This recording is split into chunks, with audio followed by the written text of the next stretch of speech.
मेरे कर्म तो पूरे नहीं हुए, मेरे कर्म कटे भी नहीं, क्योंकि मुझे तो बड़ी प्रॉब्लम झेलनी थी। आपने मुझे छोटे में बचा दिया, तो ये तो मोक्ष के रास्ते में प्रॉब्लम है। हमारे गुरु ने क्लियरली बोला कि ज्योतिष में कोई उपाय नहीं होते। अच्छा, ज्योतिष इज बेस्ड ऑन, हाँ या बिलीव। ये जो प्लैनेट्स हैं, ये जो एक्चुअल में जो हम प्लैनेट्स जो स्पेस में हमें दिखाई देते हैं, वो हम पे असर डालते हैं, क्योंकि वो तो एक पत्थर का टुकड़ा है, वो साइंस प्रूव कर चुका है, वो अपनी उसमें घूम रहा है और हम स्पेस में घूम रहे हैं। बिल्कुल सही। आपने एक चीज सुनी होगी, बच्चा ट्यूशन पढ़ रहा है और बाद में उसके नंबर अच्छे नहीं आए, लेकिन जिस बच्चे ने ट्यूशन के साथ साथ सेल्फ स्टडी भी करी उसके नंबर अच्छे आए। एक्यूरेटली बताया जा सकता है बाढ़ आएगी, सुनामी आएगी, या ऐसा सब कुछ होगा? Quite accurately. I am not into Medini too much, लेकिन it is quite accurately told, because उनके अपने तरीके होते हैं। जेमस्टोन्स होते हैं, या ये जो पूजाएं भी होती हैं, जो आपको बोल दिया जाता है कि भाई कोई एक पंडित बैठ के 1 लाख मंत्र आपके नाम से कर देगा, ये वाकई में काम करती है? चलो मैं आपसे पूछती हूँ, आपको फीवर हो रहा है, हाँ, मैं आपकी जगह पैरासीटामोल खा लूँ, आप ठीक हो जाओगे? मेरा सबसे पहला वाला सवाल वैसे यही होने वाला था कि आप भी करोड़पति बनाते हो।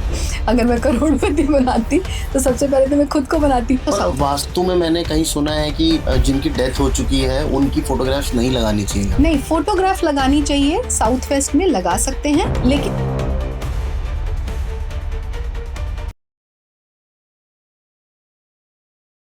रीना जी, स्वागत है आपका तरुण शर्मा शो में, और बहुत बहुत थैंक यू आपका आज हमारे स्टूडियो में आने के लिए और हमारे से बात करने के लिए। कैसी हैं आप? मैं बिल्कुल ठीक हूँ। Thank you so much for having me Tarun, it's wonderful, the vibes are great in your studio. So let's begin and let's talk about the authenticity now. Authenticity, yes sir. तो मुहूर्त अच्छा है हमारा अभी शुरू करने का?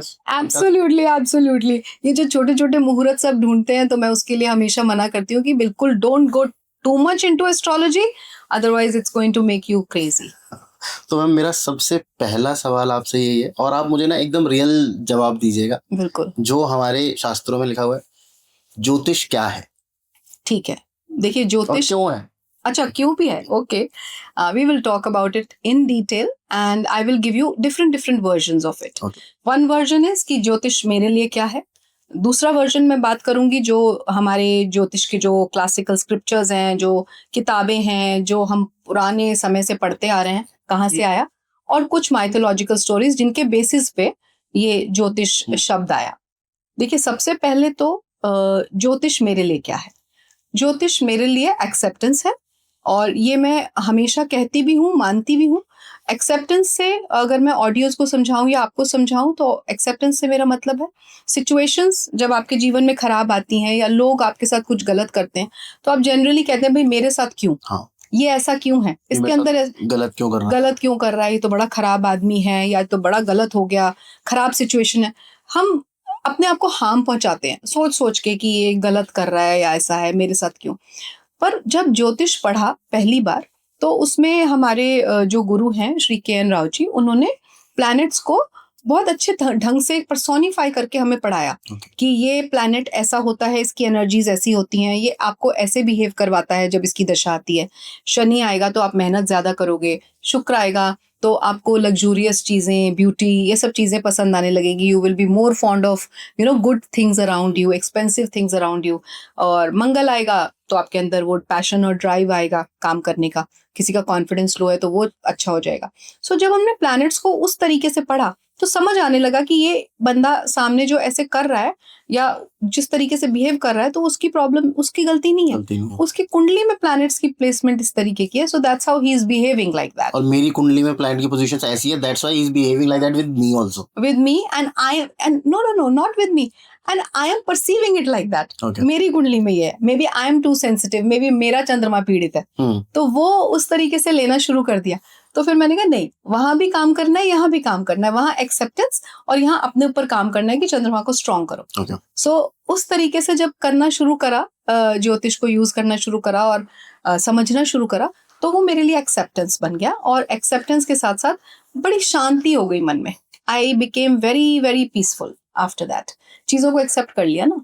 फिर दूसरी जो इसकी जो ओरिजिन हम बात करते हैं, इसकी जो माइथोलॉजिकल स्टोरीज हैं, उसमें जब पहली क्लास में हम गए भारतीय विद्या भवन में, तो फर्स्ट चैप्टर में और फर्स्ट क्लास में ही हमें बताया गया कि ज्योतिष ब्रह्मा जी ने नारद मुनि को दिया था। ओके। और नारद मुनि ने अपने से नीचे जो ऋषि मुनि थे, भृगु से शुरू करके और ऋषि कश्यप, ऋषि भारद्वाज, ऋषि। सप्त ऋषि जो हैं, अगस्त्य, सबको दिया और श्रुति और स्मृति के रूप में दिया। रिटर्न में कुछ नहीं दिया था। उन्होंने सुना और समझा, याद किया और फिर रखा अपने पास। फिर उन ऋषियों ने उस पर स्पेशलाइजेशन शुरू कर दिया। अच्छा। जैसे जो ज्योतिष आया वो 3 पार्ट्स में था। ओके। इट वाज संहिता, सिद्धांत और होरा। अच्छा। सिद्धांत was the astronomical part, mathematical part, जिससे कि सन की डिग्रीज सबसे पहले जो यूज हुआ, कहा जाता है ऋग्वेद में लिखा ऐसा वर्णन है कि सन को देखा, सन के मूवमेंट को देखा, वो अपने ऑर्बिट पे घूम रहा है, तो अब रात कैसे हो रही है, दिन कैसे हो रहा है, अब सूर्य कहाँ पे है, उसकी कितनी डिग्रीज हैं, कौन सा सीजन आया, गर्मी आ गई, सर्दी आ गई, तो वो सब सूर्य के बेसिस पे। इसीलिए ज्योतिष को बहुत सारे लोग बोलते हैं ना, ईश्वर की ज्योति है, ज्योति है। तो मुझे बस ये है कि वो ज्योति है, प्रकाश है, वो प्रकाश है, इसीलिए उसको मार्गदर्शन के लिए यूज करना चाहिए। Okay. और ब्रह्मा जी ने भी इसीलिए दिया था नारद मुनि को कि सबका मार्गदर्शन हो सके। अच्छा। कि जो इंसान है, जो जनमानस है, वो गलती ना करे, उसको पता रहे कि मेरे साथ ये होने वाला है। वही एक्सेप्टेंस वाली बात आ गई कि मैं एक्सेप्ट कर सकूं कि ऐसा होने वाला है, मेंटली प्रिपेयर हो जाऊं और आगे अगर कुछ प्रॉब्लम है तो उस हिसाब से अब संभल के चलूं। Okay. तो this was the reason which was told to us and explain to us. अच्छा लगा, पर फिर और पढ़ा इसके बारे में तो फिर एक और माइथोलॉजिकल स्टोरी आई, शिव जी की, शिव भगवान की। बड़ी माइथोलॉजिकल स्टोरी, हर प्लैनेट के पीछे और एक हिंदू धर्म में तो आई थिंक आप एक कोई भी चीज उठा लीजिए, उसके ऊपर 100 कहानियां 100 कहानियां हैं, मतलब एन नंबर ऑफ स्टोरीज। हर प्लैनेट के पीछे एक एक स्टोरी है। बताने बैठेंगे तो पॉडकास्ट उसी में चला जाएगा पूरा। सो शिव जी वाली कहानी ज्यादा मुझे अच्छी लगी, मतलब कनेक्ट कर पाई कि शिव जी के 2 पुत्र थे, गणेश जी और कार्तिकेय। कार्तिकेय बड़े फ्लैम्बॉयंट से घुमक्कड़ थे, एक्सट्रोवर्ट, तो वो घूमते रहते थे सब जगह, इस घर उस घर, पड़ोसियों में, सब जगह जा रहे हैं। और Parvati ji as a mother बड़ी परेशान कि भाई ये तो, हाँ लड़का नहीं, मतलब ये तो घर में नहीं टिकता।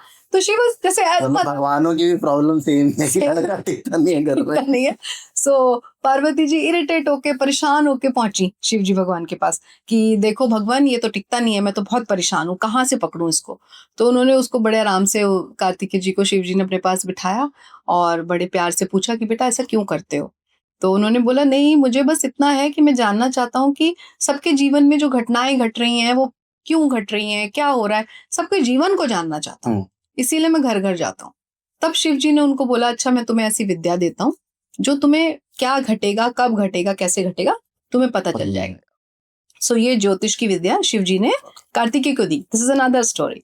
कार्तिकेय ने फिर भृगु को दी, भृगु का नाम दोनों जगह। अच्छा। फिर भृगु ऋषि को और सप्त ऋषियों को दी। और फिर वही स्मृति, वही सेम स्मृति और श्रुति के हिसाब से, और फिर वो स्प्रेड हुई। उन ऋषियों में से एक ऋषि थे, उनके डिसाइपल, भृगु ऋषि के डिसाइपल पाराशर थे जी। पाराशर ने फिर बृहद पाराशर होरा शास्त्र मैन्यूस्क्रिप्ट लिखी, मतलब रिटन में। अच्छा। वो रिटन में स्क्रिप्चर आ गया और उसमें उन्होंने बहुत अच्छी तरीके से एक्सप्लेन किया एक एक स्टेप को, कि कैसे वो समझा रहे हैं कि क्या है ज्योतिष और कहाँ से शुरू हुई। एक एक प्लैनेट को एक्सप्लेन किया, दशाओं को एक्सप्लेन किया। सो देन वो सारी की सारी चीजें एक तरीके से आपका एक बहुत ही इम्पोर्टेंट क्लासिक बन गया। Okay. और that became the base of वैदिक एस्ट्रोलॉजी। अच्छा। हाँ, उसके बाद बहुत किताबें आई, सरावली, फलदीपिका, बहुत सारी। और सूर्य सिद्धांत तो आर्यभट्ट ने लिखी, सिद्धांत की अगर मैं बात कर रही थी। देन ये सेकंड वर्जन मैंने आपको माइथोलॉजिकल स्टोरीज का बता दिया। थर्ड जो बहुत प्रचलित है कि ये एक जीपीएस है। ओके। एस्ट्रोलॉजी एक जीपीएस है और मार्गदर्शन, यानी कि आपको रास्ता बताने के लिए है लाइफ का, कि आगे ये आने वाला है समय, आप इसके लिए इतना मेंटली प्रिपेयर्ड हो जाइए, ऐसे प्रिपेयर्ड हो जाइए। जनरली मैं चैनलाइज करती हूँ प्लैनेट की एनर्जी को एज पर योर लाइफ, जिसमें कि बहुत सारे planets good cop bad cop भी खेलते हैं। जैसे शनि खेलते हैं, शनि कहेंगे उनका जो बैड कॉप वाला है आलसी बनाएंगे, गुड कॉप कहेगा नहीं भाई खड़ा हो, मेहनत कर। सो वो चीज आपको क्या करना है, किस समय पे क्या करना है, समझना कि वो इस समय प्लैनेट आपसे क्या चाह रहा है, वो आपका मार्गदर्शन करेगा। That will serve the purpose of astrology being GPS, and that is highly highly required, I feel. ठीक है मैम, इसमें मेरे को एक सवाल मुझे जो समझ में आता है जी, जो जवाब लेना इसका बहुत जरूरी है, कि ये हमको बताता है कि हमारी लाइफ में आगे क्या होने वाला है। बिल्कुल, है ना। और हमारे जो वैदिक स्क्रिप्चर्स है उसमें बहुत क्लियरली लिखा हुआ है कि आपकी इस लाइफ में जो कुछ भी हो रहा है वो आपके पिछले जन्मों के कर्मों की वजह से है बिल्कुल। है ना। मतलब प्रारब्ध आपका सबसे इम्पोर्टेंट रोल प्ले करता है राइट। कि आपकी इस लाइफ में क्या होने वाला है, ठीक है।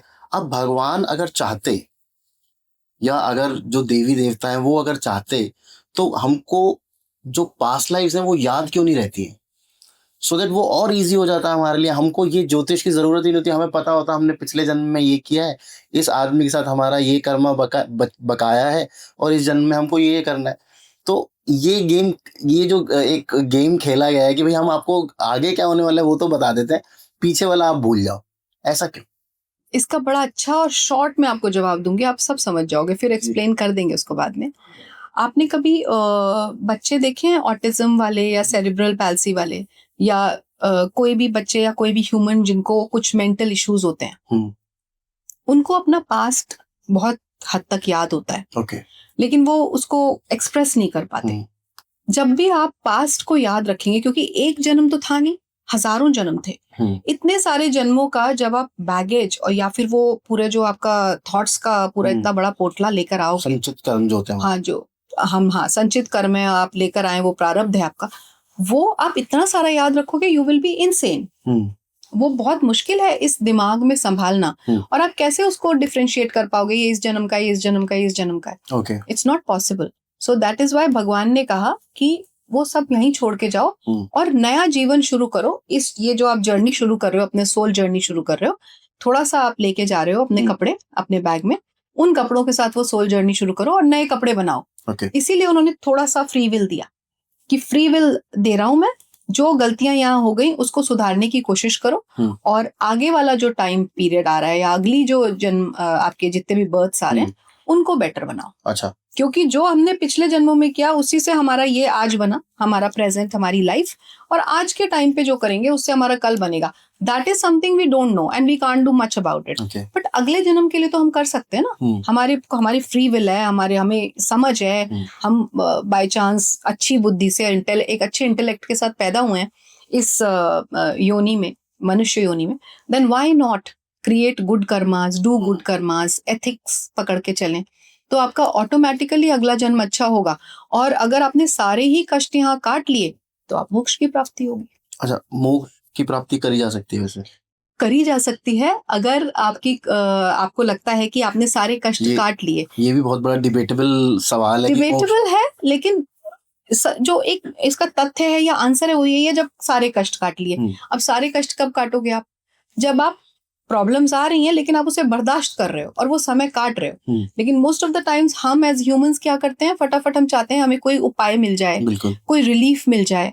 सो जब हम रिलीफ लेने लगते हैं तो हम वो कष्ट, जो कष्टों को काट रहे हैं, उस काटने में हर्डल बन रहे हैं। उस कष्ट को हम पूरी तरह नहीं काट रहे, तो वो हमारे थोड़े थोड़े कष्ट बच रहे हैं, वो समय बच रहा है, इसलिए हमें मोक्ष नहीं मिलेगा। फिर वो अगले जन्म में कैरी फॉरवर्ड होगा। तो फिर तो इसमें एस्ट्रोलॉजी तो हमारे मोक्ष के रास्ते में बहुत बड़ा वो है, स्पीड ब्रेकर। रीजन भी मैं आपसे क्योंकि आप बता देते हो रेमेडीज, ठीक है, कि आपको ये प्रॉब्लम आने वाली है, इतनी बड़ी प्रॉब्लम आने वाली है, आप ये रेमेडी करो तो आपकी वो बड़ी प्रॉब्लम छोटी में, जो मोस्टली एस्ट्रोलॉजर्स जो एक्सप्लेनेशन देते हैं, भाई प्रॉब्लम होगी आपको लेकिन छोटे में निकल जाओगे आप। बिल्कुल नहीं। अब मेरे कर्म तो पूरे नहीं हुए, मेरे कर्म कटे भी नहीं, क्योंकि मुझे तो बड़ी प्रॉब्लम झेलनी थी, आपने मुझे छोटे में बचा दिया, तो ये तो मोक्ष के रास्ते में प्रॉब्लम है।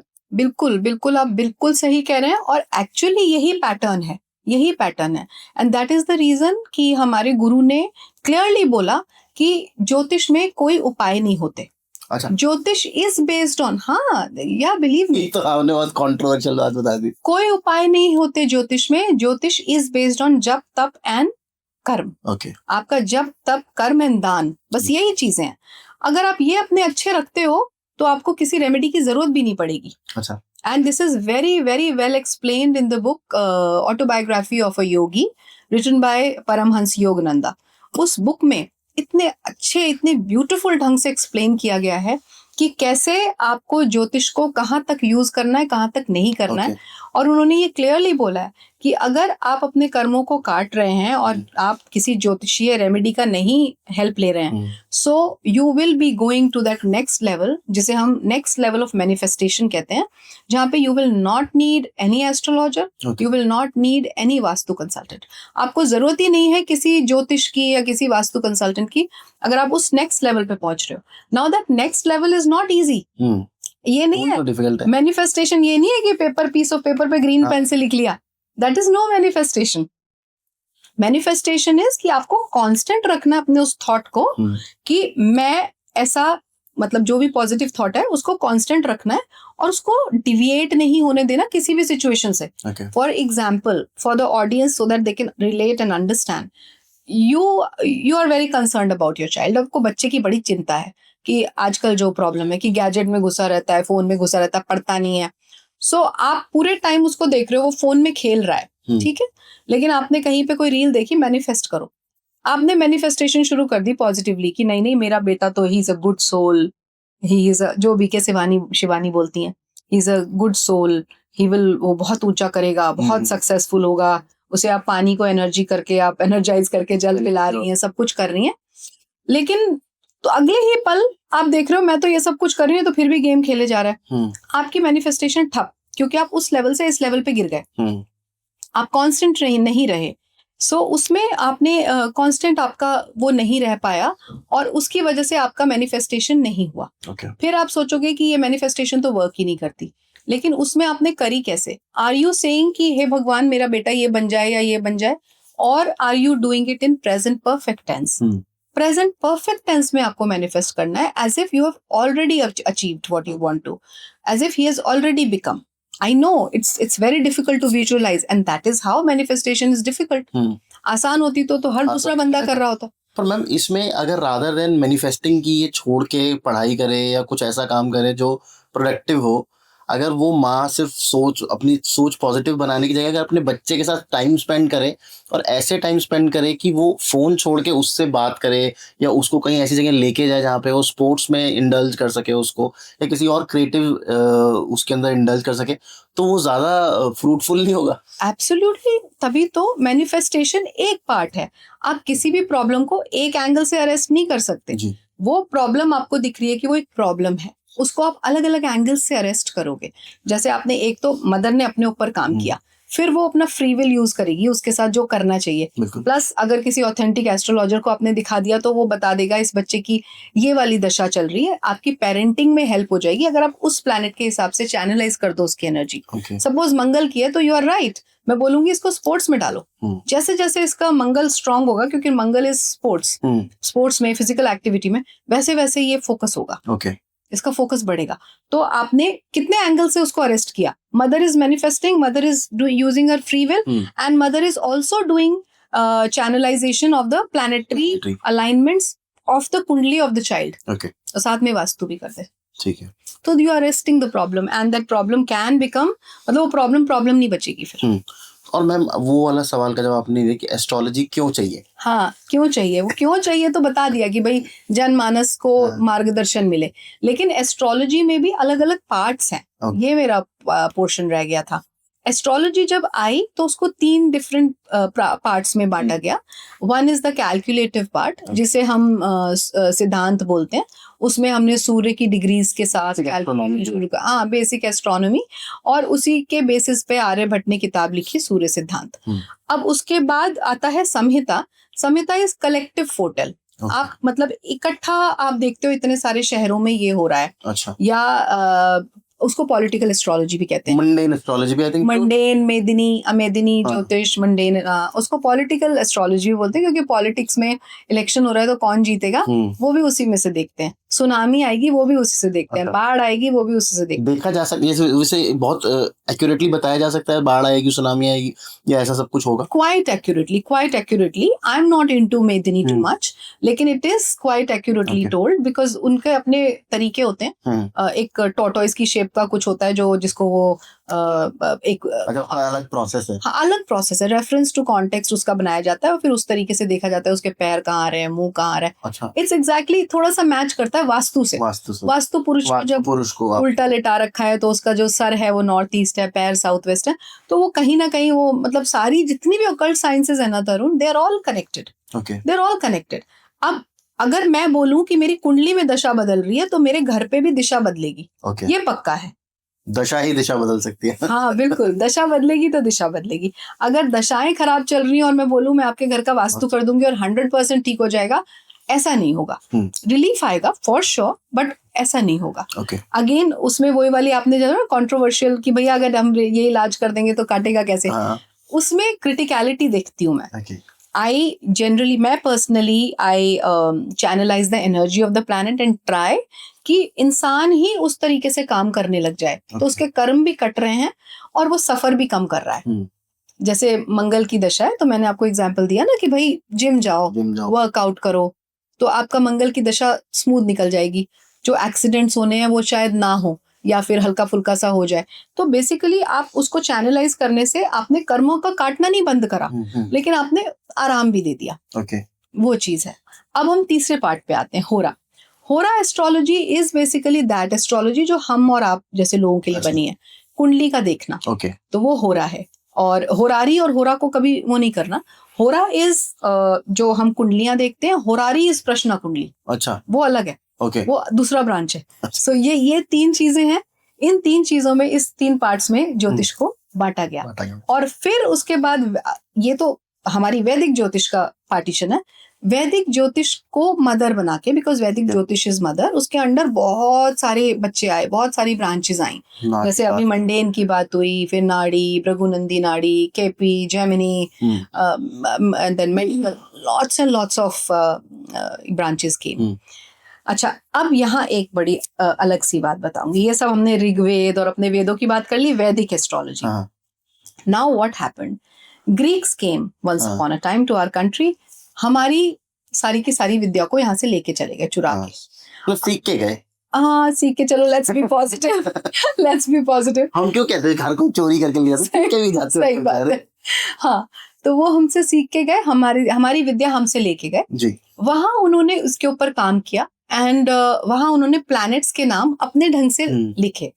तो जो मेसोपोटामिया में ये जो जुपिटर और सैटर्न जब आया ना, जब मैं ये पढ़ती थी जुपिटर सैटर्न, तो मुझे बड़ा ये लगा, मैंने कहा यार हिंदी नाम तो है नहीं, ये कहाँ से आ रहे हैं। तब फिर मैंने वही गूगल पे रिसर्च करी, थोड़ा पढ़ा, गूगल बाबा सब कुछ बताते हैं। तो उन्होंने बताया कि ये ग्रीक जो कल्चर है वहां से आया, ग्रीक गॉड्स के नेम है, तो हमारे प्लैनेट्स के उन्होंने ऐसे नाम रखे। तो वो भी कहीं ना कहीं वैदिक को मानते हैं, इसका मतलब। बिल्कुल, रामायण में भी इसका वर्णन है, महाभारत में भी इसका वर्णन है, ग्रीक्स भी मानते हैं। तो ये तो बड़ी ग्रेट विद्या हो गई।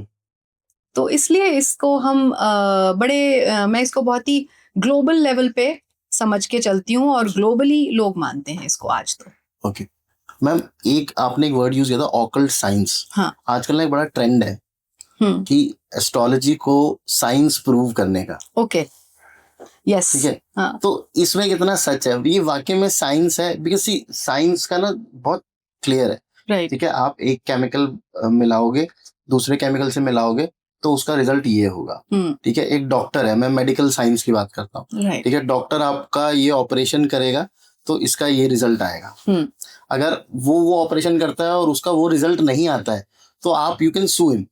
करेक्ट, ठीक है। Same with engineering also, same with any other branch of science, जो चाहे फिजिक्स की मान लीजिए, आप केमिस्ट्री मान लीजिए, सबका एक रूल है, अगर आप जो कर रहे हो उसका जवाब गलत आ रहा है, जो कि एक सेट पैटर्न है, तो आपका साइंस गलत है, और आप उसको कोर्ट ऑफ लॉ में आप जाके आप बंदे को सू भी कर सकते हो। डॉक्टर्स को तो दिन रात किया जाता है पर लेकिन एस्ट्रोलॉजी में ऐसा कुछ वो नहीं है। अगर जैसे आपने कोई प्रेडिक्शन करी, कल को वो गलत भी हो जाती है, तो कोई एक वो नहीं है आपके ऊपर, एस्ट्रोलॉजर्स के ऊपर कोई क्या कहते हैं उसको, प्रूफ देने की जरूरत नहीं है आपको। भाई हो सकता है वो, फिर आप एक चीट कोड होता है प्रारब्ध करके कि ये आपके प्रारब्ध की वजह से ऐसा हुआ है, जो मैंने बोला वो नहीं हो। करेक्ट। तो कितना सच है इसमें, साइंस है वाकई में? ठीक है, आप मुझे एक बात बताओ जी। पुराने टाइम पे जो आप माइथोलॉजिकल स्टोरी सुनते हो, आपने रामायण सुनी या महाभारत सुनी, आपने सुना है कि सीता जी को उड़न खटोले पे लेके रावण चला गया? हाँ, बिल्कुल सुना है। उड़न खटोला उस टाइम पे भी था जी। दैट मीन्स साइंस उस टाइम पे भी थी. जी. दैट मीन्स हमारे ऋषि मुनि जो थे उनका इंटेलेक्चुअल लेवल, IQ लेवल बहुत हाई था. बिल्कुल. मैं ये कहूंगी कि उनका IQ लेवल इतना हाई था कि उन्होंने ज्योतिष जैसी चीज को बनाया और ज्योतिष जैसी चीज को उन्होंने बीइंग में लाए वो. और उसको समझना शुरू करा. आपने साइंस का एक एग्जाम्पल दिया कि कोई केमिकल मिलाया तो 2 केमिकल मिलाए तो 1 केमिकल निकल के आया. इसका दूसरा भी है कि न्यूटन लॉ है कि भाई every action has an equal and opposite reaction.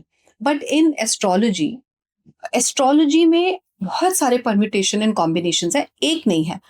यहाँ पे 2 केमिकल मिलके एक बन जाता है, यहाँ 2 प्लैनेट मिलके 1000 कॉम्बिनेशंस बन जाते हैं. So the list is so long that you cannot list out each and every permutation and combination कि ये वाला योग से ये होगा, इससे ये होगा. Because सिर्फ एक योग आपकी कुंडली का कुछ नहीं कह सकता. टोटलिटी में कुंडली देखनी है. Other planets are also connected with it. All other, जैसे 2 में अगर मैं युति कह रही हूँ तो 7 more planets are connected. 7 more planets are impacting. वो हो गया. उसके बाद जो ऊपर बैठे हैं ब्रह्मांड में वो भी अलग से कर रहे हैं. So इतने सारे combinations and permutations हैं.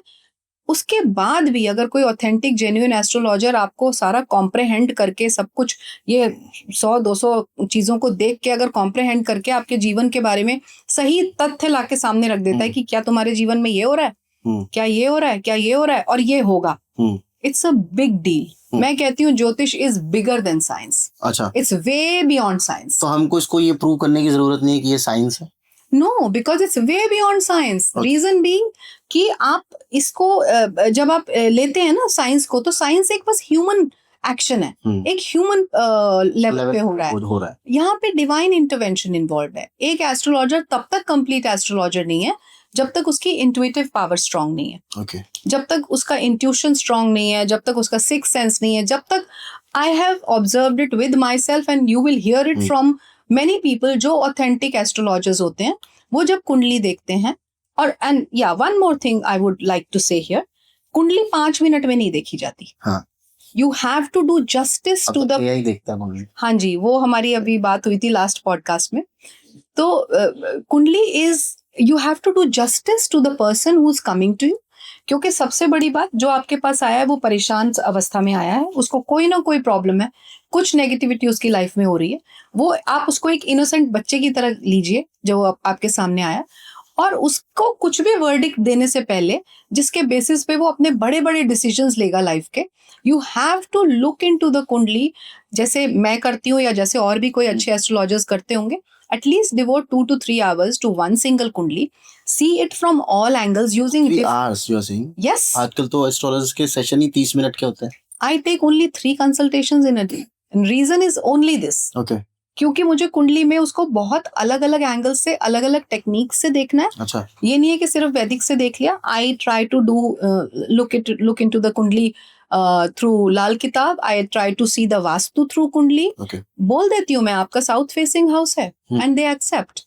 So इतनी सारी चीजों से जब आप देखते हो ना, नक्षत्र बेस्ड 27 नक्षत्रास हैं, मजाक नहीं है. उनके अलग अलग पद हैं, उनमें घुस के, मतलब नक्षत्र तो बीज हो गया ना ज्योतिष का. वहां तक जाके then you come to a conclusion कि हाँ, this is happening in this person's life और मैं इसे ऐसे गाइड कर सकती हूँ without giving any remedies. Remedies आप उसे रेमेडी का नाम दे दो, चाहे कंसल्टेशन या गाइडेंस का नाम ले दो. ये बहाना, ये घटाना, ये दबाना, ये मैं नहीं करती.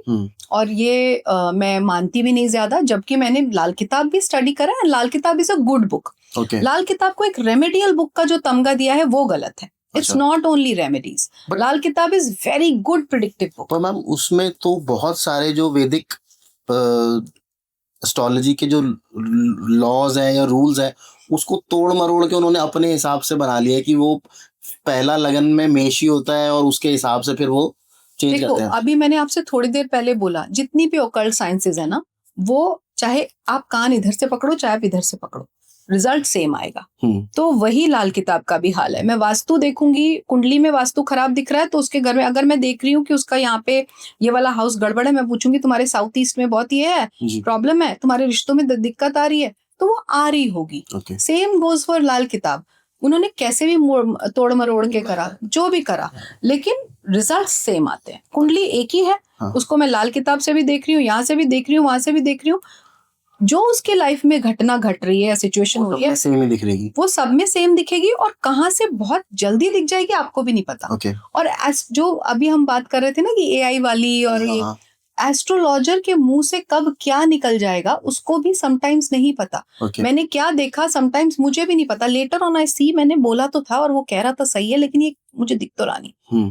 सो that is divinity, okay, that is divine powers, that is siddhi. अच्छा। तो वो चीज हो जाती है। तो हर एस्ट्रोलॉजर मैम अगर कोई कुंडली देखेगा, जैसे मेरी कुंडली तो सेम ही रहने वाली है पूरी लाइफ बिल्कुल में, बिल्कुल। पर जैसे मैं अगर बुखार के लिए जाऊंगा तो हर डॉक्टर मुझे बुखार ही बताएगा, लेकिन आप एस्ट्रोलॉजर के पास जाओगे तो मेरे ख्याल से 30-40% कुछ अलग बात दूसरा एस्ट्रोलॉजर बताएगा, आप कुछ अलग बताओगे, उससे तीसरे पे जाऊंगा तो वो कुछ थोड़ा सा अलग बताएगा। ऐसा क्यों होता है फिर, अभी उसी अगर एक सेट साइंस है तो? उसी बात से कनेक्ट करेंगे जो हम थोड़ी देर पहले अभी कुछ मिनट पहले बात कर रहे थे कि इतने परम्यूटेशन कॉम्बिनेशंस हैं कि हर कोई अलग तरीके से कॉम्प्रहेंड करता है। हियर कम्स द पिक्चर और the role of authenticity, your experience and how much are you sticking to the basics. Okay, अगर आप बेसिक्स भूल के और नेक्स्ट चैप्टर पे या 2 चैप्टर पार पहुंच चुके हैं और बेसिक्स को भूल चुके हैं, आप कभी सही प्रिडिक्शन नहीं करेंगे। कॉम्प्रहेंशन फर्क है सबका। मैं अलग कॉम्प्रहेंड कर रही हूँ, कोई और अलग कॉम्प्रहेंड करेगा, कोई और, वो आपकी किस्मत है आप किसके पास पहुंचे। अच्छा मैम एक चीज और मुझे बताइएगा आप, जैसे ये जो प्लैनेट्स हैं 9 प्लैनेट्स हमारे बोले जाते हैं, जिसमें सन को भी और मून को भी इंक्लूड कर रखा है और 2 तो दिखते भी नहीं है, हाँ, शैडोई है ना? प्लैनेट्स।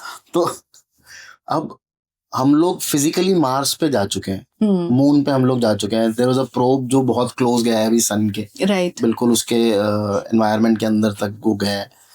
ये जो प्लैनेट्स हैं, ये जो एक्चुअल में जो हम प्लैनेट्स जो स्पेस में हमें दिखाई देते हैं वो हम पे असर डालते हैं, हाँ, या ये सिर्फ एक नाम दे दिया गया है क्योंकि उनको दिखाई दिया कोई एक एनर्जी है और वो एनर्जी हम पे हमारी लाइफ के ऊपर असर डालती है, क्योंकि वो तो एक पत्थर का टुकड़ा है, वो साइंस प्रूव कर चुका है, वो अपनी उसमें घूम रहा है और हम स्पेस में घूम रहे हैं। बिल्कुल सही, बिल्कुल सही।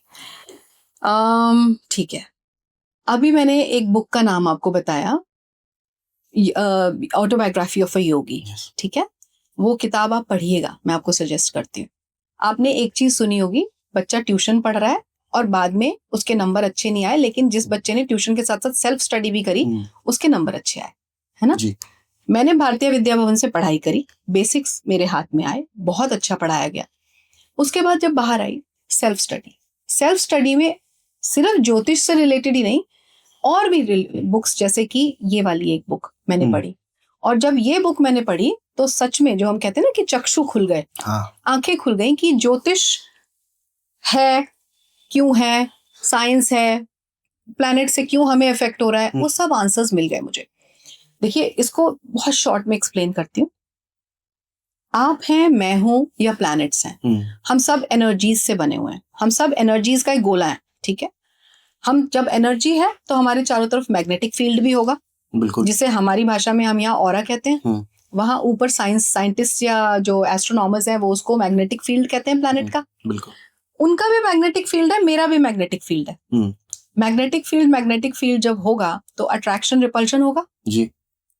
जब भी मेरी कुंडली में मेरे किसी ग्रह की दशा आई, उसका मैग्नेटिक फील्ड एक्टिव हो गया, ओके, वो प्लैनेट ऊपर यूनिवर्स में बैठा है, वो एक्टिव हो गया, कनेक्शन बन गया, ओके, वो प्लैनेट मेरी कुंडली के हिसाब से जो प्लेसमेंट है वैसे असर मेरे ऊपर देगा, मेरे ऊपर डालेगा, because we are connected now. वो जो भी मिट्टी का, आपने थोड़ा सा साइंस और स्पिरिचुअलिटी को थोड़ा सा मिक्स कर दिया। हाँ जी, सो वो है, एंड दैट इज सो, मैं तो शायद पता नहीं एक्सप्लेन कर पाई या नहीं, उस बुक में इतना ब्यूटीफुली एक्सप्लेन्ड है। आई मस्ट से सबको पढ़नी चाहिए। I'll read it, क्योंकि बहुत सारे लोगों ने ये बुक सजेस्ट करी है। यू मस्ट, क्योंकि उनमें उसमें जो उन्होंने बोली है ना बात की, ज्योतिष को सिर्फ तब तक यूज करना चाहिए कि जब तक आप फाइनल डेस्टिनेशन ना पहुंच जाएं। okay. मतलब जैसे आप क्योंकि फाइनल डेस्टिनेशन, जैसे मैंने कहा, manifestation is a tough process. अब वो टफ प्रोसेस आप जब करेंगे तो आपके जीवन में एज अ ह्यूमन, हम शरीर स्वरूप में हैं, तो कुछ ना कुछ परेशानियां आ रही है, कभी तबीयत खराब हो रही है, कोई हर्डल आ गया, लाइफ में कुछ हो गया, तो वो सब सिचुएशन से हम पार पा सके तो बीच बीच में हम ज्योतिष की मदद लेते हैं, वहीं तक लेते हैं। जब फाइनल डेस्टिनेशन रीच कर गए, you don't need astrology, you don't need astrologer, you don't need any GPS, कुछ नहीं चाहिए आपको। तो डेस्टिनेशन पे पहुंच गए, क्योंकि आप वहां पहुंच गए और फिर एस्ट्रोलॉजी की जरूरत नहीं है। मैनिफेस्टेशन लेवल पे हो आप, वो अलग ही लेवल है। आई थिंक हम और हम जैसे लोग जो बिल्कुल इस जगह पे अभी बैठे हैं, शायद वो नहीं कर पाएंगे। मैंने तभी जो सिद्ध पुरुष हुआ करते थे, हमारे ऋषि मुनि हुआ करते थे, वो उस लेवल पे पहुंच गए थे, उनको शायद एस्ट्रोलॉजी की जरूरत नहीं थी। क्योंकि वो अपने ज्ञान की आंखों से सब कुछ देख लेते थे, वैसे ही देख भी लेते थे, प्लस उनको ऑटोमेटिकली चैनलाइज करना आता था प्लैनेट की एनर्जी। हम तो बताते हैं, बिल्कुल। कोई मेरे पास आया, वो उसको नहीं पता, मैंने चलो थोड़ा बहुत पढ़ा हुआ है तो मुझे पता है, तो मैंने बता दिया। लेकिन जिसको नहीं पता वो तो बेचारा झेलेगा ना। बिल्कुल मैम। तो फिर इसमें पता कैसे चलेगा? जैसे आपने बोला भाई इतने परम्यूटेशन कॉम्बिनेशंस हैं, हर एस्ट्रोलॉजर थोड़ा सा 30-40% हो सकता है अलग बताए, तो पता कैसे चलेगा कि मैं सही एस्ट्रोलॉजर के पास आया हूँ? आप अपनी रिसर्च कीजिए, बिकॉज हाँ देखिए, आप कुछ कपड़े खरीदने जाते हो या होटल बुक करना है तो रिसर्च करते हो ना जी। तो एक पार्ट आप अपनी रिसर्च कीजिए। ओके। दूसरा पार्ट कि आप को थोड़ा बहुत ज्योतिष को जानने की जरूरत है। जब तक जानेंगे नहीं तब तक आप डिफरेंशिएट नहीं कर पाएंगे। जानने से वो 99 रुपीज वाला कोर्स नहीं करने को बोल रही हूँ। मैं बस इतना बोल रही हूँ कि आप खुद ही इन बुक्स को, जैसे मैंने नाम दिए कुछ बुक्स के, थोड़ा बहुत पढ़ना शुरू कीजिए, थोड़ा बहुत प्लैनेट्स को समझना शुरू कीजिए।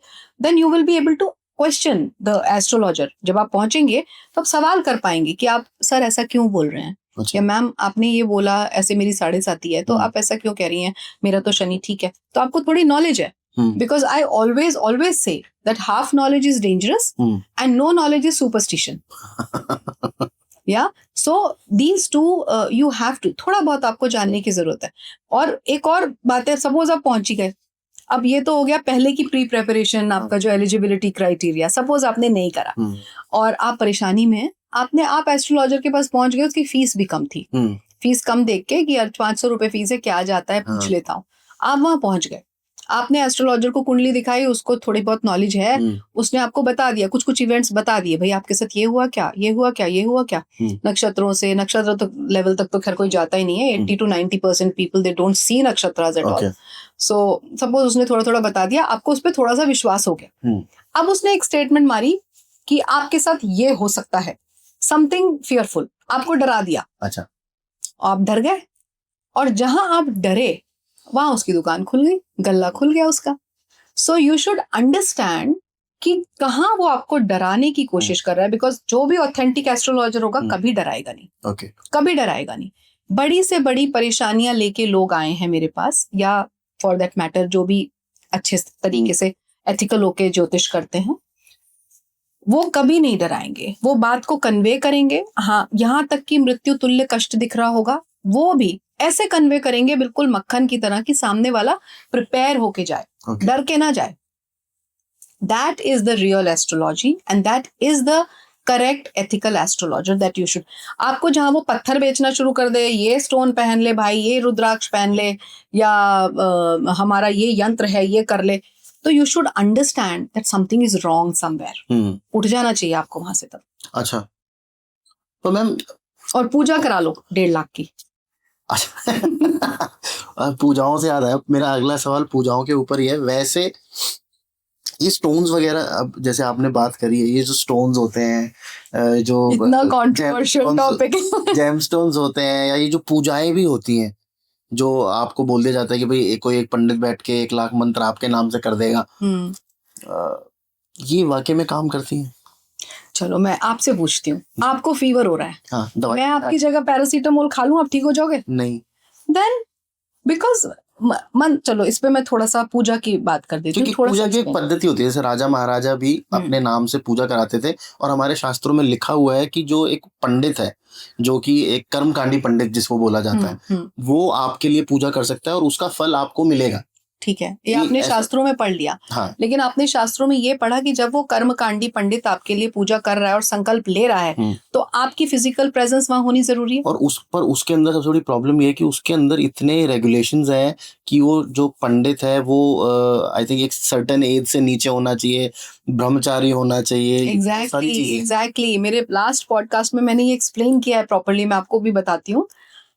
देखिए, एक तो जो आपने अभी बात करी, पहली बात, पंडित आपके लिए आपके साथ बैठा है, वो आपको बताने के लिए बैठा है हवन के टाइम पे। हाँ, जो भी मंत्र कर रहे हो, कुछ भी कर रहे हो, कोई भी पूजा आप पंडित के थ्रू करा रहे हो, आप शास्त्रों में ये लिखा है कि पंडित वहां विराजमान है। क्यों विराजमान है? क्योंकि आप तो राजा है, आपको तो वो पंडित के कर्म नहीं पता ना, कि प्रोसेस नहीं पता आपको। बिल्कुल। क्योंकि उसमें इतनी सारी चीजें, जैसे आपने अभी बताया कि आपको उस समय पे जब आप वो पूजा कर रहे हैं, आपने वो संकल्प लिया है, आपको ब्रह्मचर्य का पालन करना है, आपको अपनी श्वास को देखना है, ब्रेथ को देखना है, एक सही समय पे सही मुहूर्त पे आपने वो पूजा शुरू करनी है, फिर आप सात्विक भोजन करेंगे। तो इतनी सारी चीजें, अगर आप मंत्र उच्चारण सपोज 21 दिन का कर रहे हैं तो सेम टाइम पे आपको रोज करना है। आप मनकों की माला से कर रहे हैं तो आपको जो सुमेरु है वो पार नहीं करना है। तो जब इतनी सारी चीजें आपको करनी है ना, तो you have to have a guide next to you. करना आपको खुद ही है। ओके। इवन राजा भी खुद ही करते होंगे, जो शास्त्रों में लिखा है। और मंत्रों के उच्चारण के लिए उसको इसलिए खुद करना पड़ेगा क्योंकि मंत्र इज बेस्ड, मैं आज की मॉडर्न भाषा में समझाने की कोशिश कर रही हूँ जो समझ पाए सब लोग। मंत्र क्या है? जब आप मंत्र उच्चारण करते हैं तो वो क्या है? एक तरीके की एक वाइब्रेशन है that is based on sound theory, है ना। साउंड थ्योरी को हिंदी में बोलें तो क्या? स्वर विज्ञान। बिल्कुल, स्वर विज्ञान है वो। स्वर विज्ञान क्या है? हमारे गले और हमारी जीवा का कॉम्बिनेशन है, वहां से जो वाइब्रेशंस निकलती। स्वर विज्ञान के थ्रू अपने श्वास को कंट्रोल करके जब हम कोई भी मंत्र उच्चारण करते हैं सही तरीके से, उच्चारण का तरीका, उच्चारण के सारे नियम फॉलो करके। उसमें भी बहुत है कि वो कौन सा स्वर कब लगना चाहिए, कितना हाइट पे जाना चाहिए, कितना नीचे होना चाहिए, राइट, कब ब्रेक लेना है। इसी वजह से ये जो आप अभी बातें कर रहे हैं, इसी वजह से वो जो जप तप वाली जो पार्ट था ना ज्योतिष का, वो कहीं खो गया और रेमेडीज आ गई और दान वाला पार्ट अभी भी बचा है और वो ऑथेंटिक है। जब तब दान पे बेस्ड है ज्योतिष, वो बचा हुआ है दान वाला। बट जब तब कहीं चला गया, क्योंकि जब तब सिर्फ अब ये हो गया ऋषि मुनि करते थे। हम कैसे करें? और एक्चुअली नहीं कर सकते क्योंकि हम उसके लिए हम प्योर, रेगुलेशंस भी बहुत हैं। हम उतने प्योर नहीं हैं, हम उतने पायस नहीं है कि हम वो कर सकें। उसके रूल्स एंड रेगुलेशंस, उसके टाइमिंग्स, अपने श्वास का देखना एक जनरल पब्लिक नहीं कर सकती उसको। तो इसलिए वो पार्ट कहीं खो गया। अदरवाइज मंत्र, आपको मंत्र उच्चारण सही कर रहे हैं, आपके पूरे 7 चक्र बॉडी के बैलेंस हो रहे हैं। Those sound vibrations are going to the universe because sound travels. You know that. This is again science को यहाँ पे always there. It's always there. जो भी चीज हो रही है, हम बोल रहे हैं, आप बोल रहे हो, मैं बोल रही हूँ, it's all sound ना। Sound जा रही है, travels. तो वो हमारे 7 चक्रों को बैलेंस करके हमें सिर्फ अंदर से नहीं कर रहा, हम बोल रहे हैं तो चारों तरफ भी तो हो रहा है ना। तो in and around in the कुंडली, astrologer, vastu out. Nobody needs them. It's just that you can't do it. आप जो कर सके, जो बिल्कुल साधना में जा सके, seriously I am telling you, क्योंकि एस्ट्रोलॉजी यहाँ है, मैनिफेस्टेशन यहाँ है, और भगवान almighty, super power, whatever you call him, is there. तो वहां तक जब पहुंचना है तो एक मैनिफेस्टेशन वाली लेयर पार करनी है। वहीं तक लोग नहीं पहुंच पाते, तो आगे तो क्या ही पहुंचेंगे। तो ये पूजा वूजा जो आपको बोली जाती है वो कोई रिजल्ट नहीं देती? देखिए, मेरा पर्सनल मत है, मैं किसी की दुकान नहीं बंद कराना चाहती, बट मेरा पर्सनल मत दोगे उससे तो हो ही जाएगी। मेरा पर्सनल मैं चुप रहा हूँ, फिर नहीं बोलो। मेरा पर्सनल मत है कि नहीं। और ये स्टोन्स वगैरह जो होते हैं, एब्सोल्युटली नो। मैं you see I am not wearing, ये तो फैशन के लिए। तो क्या है वैसे, पुखराज है? कुछ भी नहीं है ये। अच्छा, वैसे ही कांच, ऐसे ही है, जनरल कांच है। अच्छा। So no rings, no gemstones. Gemstones का एक छोटा सा समझाने की कोशिश करूंगी अगर लोग समझ सकें। आपको काम करवाना है किसी से, ठीक है? आप उसको बोलो कि जो भी आपका सपोज नाम है तरुण, मैं बोलूं तरुण जी प्लीज ये काम कर दीजिए आप। एक तो ये तरीका है। दूसरा है मैं बोलूं तरुण ये कर दे, नहीं तो देख तो थप्पड़ मारूंगी या डंडा मारूंगी या कुछ भी। Which is better? ऑब्वियसली पहले वाला, because you are requesting mode में हो ना। So when you are doing this, आप कोई भी ऐसा स्टोन पहनते हो, जो ये तो स्टोन ही नहीं है, पर अगर आप कोई स्टोन पहनते हो, दैट मीन्स यू आर, आप डंडा मार रहे हो, forcing the planet to work for you. Okay. And वो कब तक करेगा? यू आर जस्ट फोर्सिंग, और उसमें भी वो रिजल्ट्स नहीं देते हैं। अच्छा। एंड वो तो तब मैं कह रही हूँ जब जेमस्टोन असली हो।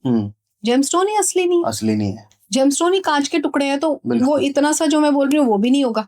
सो better you try to please them. और प्लीज करने का तरीका वही, आप उनकी पूजा पाठ कीजिए, उनको मंत्रोच्चारण कीजिए और प्रार्थना कीजिए, अपनी वाइब्रेशंस को ऊंचा कीजिए। एक और कंट्रोवर्शियल चीज मैं आपसे पूछ लेता हूँ, अगर हम लोग कंट्रोवर्सी की बात ही कर रहे हैं तो I never meant to, but हो जाता है। तो ये रेमेडीज भी काम करती हैं जो आजकल आप देखते हो, करोड़पति, मेरा सबसे पहला वाला सवाल वैसे यही होने वाला था कि आप भी करोड़पति बनाते हो? अगर मैं करोड़पति बनाती तो सबसे पहले तो मैं खुद को बनाती।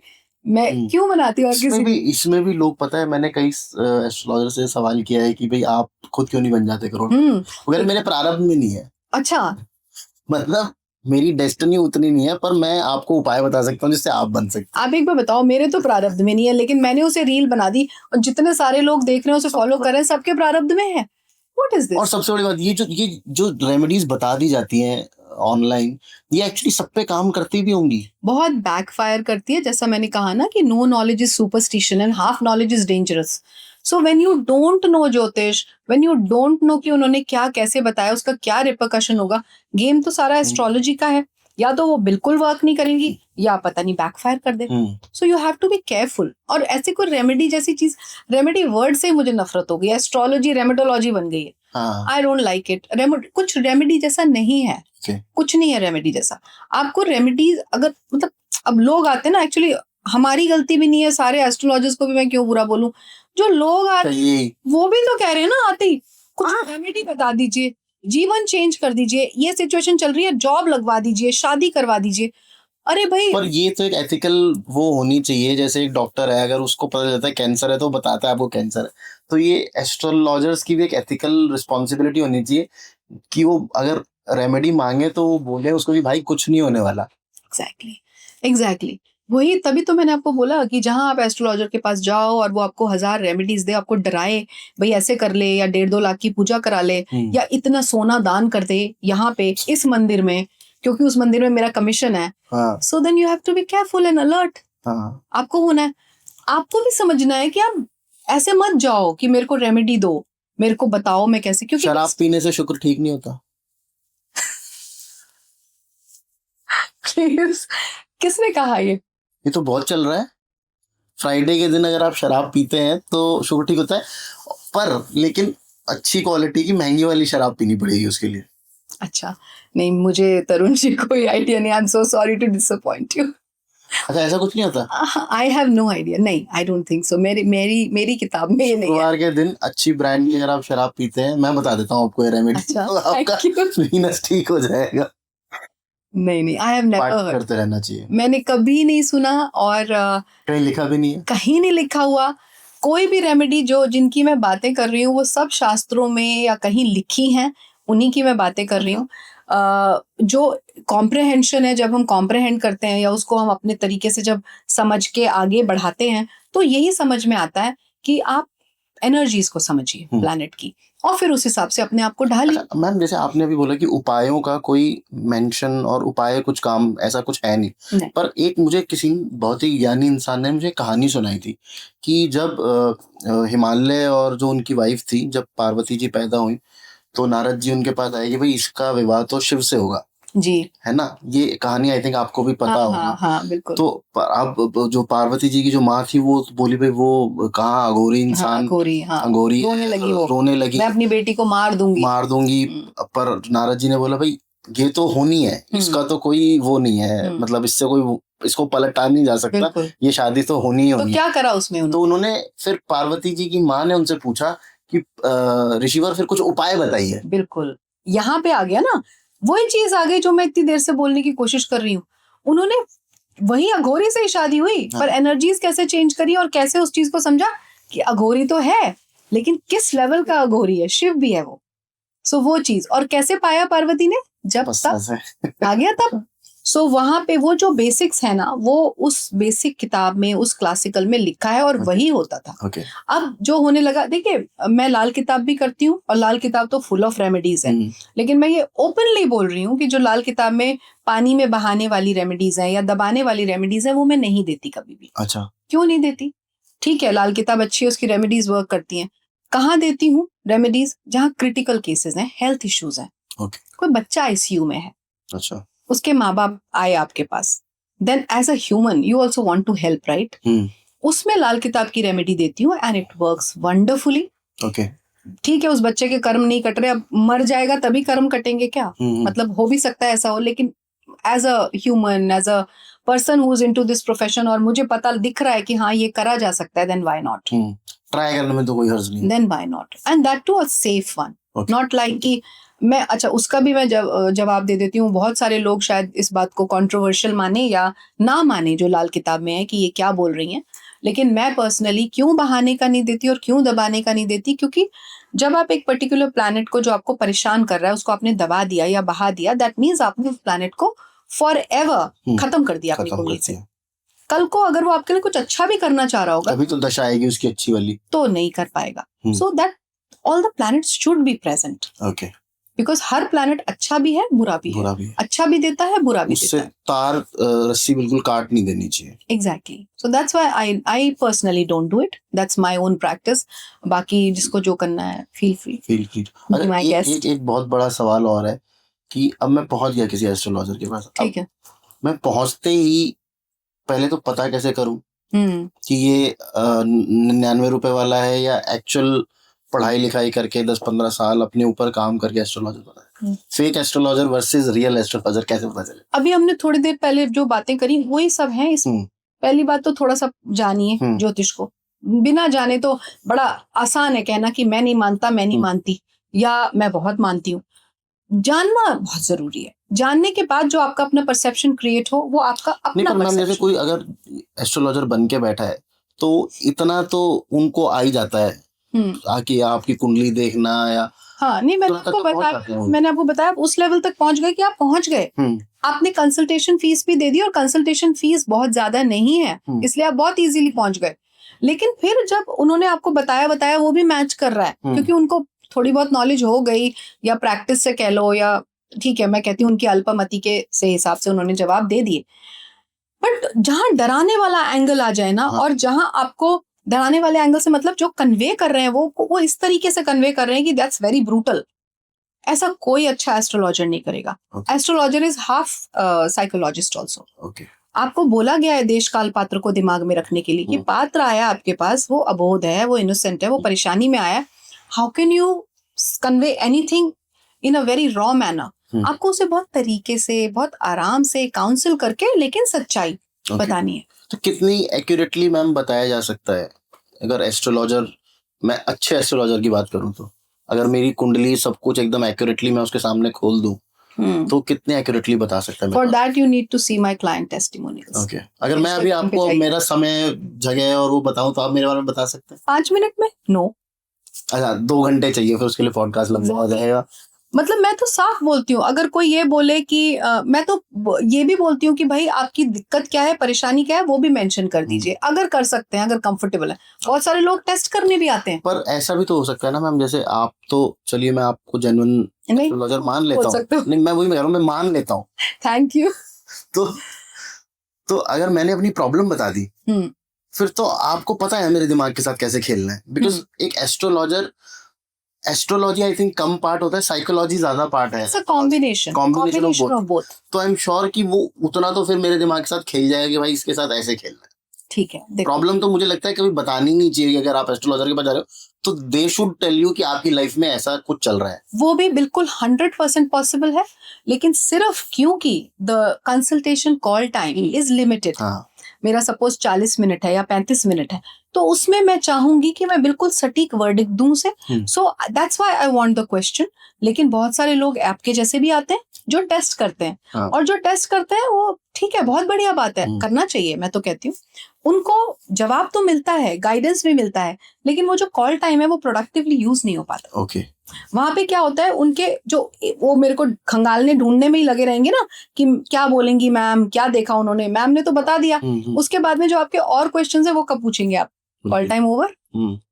इसलिए इट्स बेटर कि आप क्वेश्चंस पहले कन्वे कर देते हैं, और उसके बाद जैसे मैंने कहा मैं हर एंगल से देख के उसको रखती हूँ, नॉट ओनली वैदिक, आई यूज लाल किताब, आई यूज एवरीथिंग।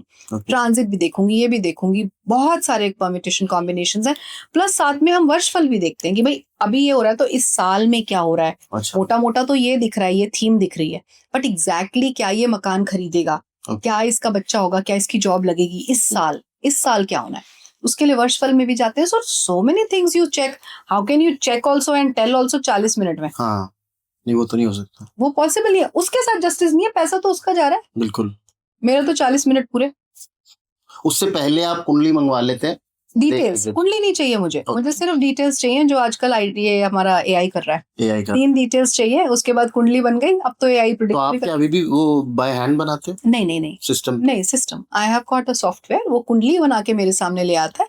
कुंडली और जितने भी वर्गा चार्ट्स हैं, 16 वर्गा चार्ट्स हैं, और आप सिर्फ D1 या जो आपका जो मेन चार्ट है उसको देख के आपने सब कुछ बोल दिया तो आप एस्ट्रोलॉजर नहीं है। एस्ट्रोलॉजर नहीं। उससे रिलेटेड कनेक्टेड एरिया का वर्गा चार्ट है। Suppose Okay. शादी देख रही हूँ तो D9 में जाऊंगी, बच्चा देख रही हूँ तो D7 में जाऊंगी, सपोज मेरे को आपके जॉब के बारे में देखना है तो D10 में जाऊंगी। ऐसे करते करते वर्गा चार्ट्स हैं। Okay. यू हैव टू, जैसे आपने D1 में आपको प्रॉमिस दिख रहा है अपने मेन चार्ट में, तो आप देखोगे क्या वो चार्ट में भी सपोर्ट कर रहा है। ओके। फिर उसके बाद वो दशाएं और ट्रांजिट लगाओगे। तो ये इतना फुल प्रूफ होता है ना ये, कि by the grace of God, touch wood, I mean if you talk to anybody, अब तक 99% लोगों की तरफ से जो आया, 1% I always leave for Brahma, but 99% लोगों ने बोला कि आई डोंट वांट टू से, but by the grace of God absolutely right, bang on. अच्छा, तो मतलब आप मेरी डेस्टिनी चेंज कर सकते हैं? नो, डेस्टिनी चेंज नहीं करने की बात कर रही मैं, नहीं कर सकते? Not at all. कौन कर सकता है? ब्रह्मा थोड़ी ना हूं मैं। मतलब मैं तो खुद तो अपनी कर सकता हूँ ना। आप अपने फ्री विल को यूज कीजिए, फ्री विल थोड़ा सा है उसको यूज कीजिए। आप अपनी आने वाली जो डेस्टिनी, तो आने वाला समय है ना, उसे बदल सकते हैं बिल्कुल। आप अपने कर्मों को सही रखिए, और जो आपकी प्लैनेटरी दशाएं आ रही हैं उस हिसाब से आप अपने लाइफ को अलाइन करते चलिए। Okay, then yes, why not. हाँ, जैसे अभी आपने एक वो ट्रांजिट की बात करी थी, तो जैसे दशा महादशा आती है, कुछ लोग कहते हैं भाई आपकी शनि की अब महादशा या दशा शुरू हो गई है, अब तुम्हारा बेड़ा गर्क पक्का है। अच्छा, है ना? कुछ प्लैनेट्स है, कुछ सर्टेन प्लैनेट्स है, 3 ही है वैसे तो। 3 ही है, 4 है। शनि है, शनि, राहु, केतु, मंगल।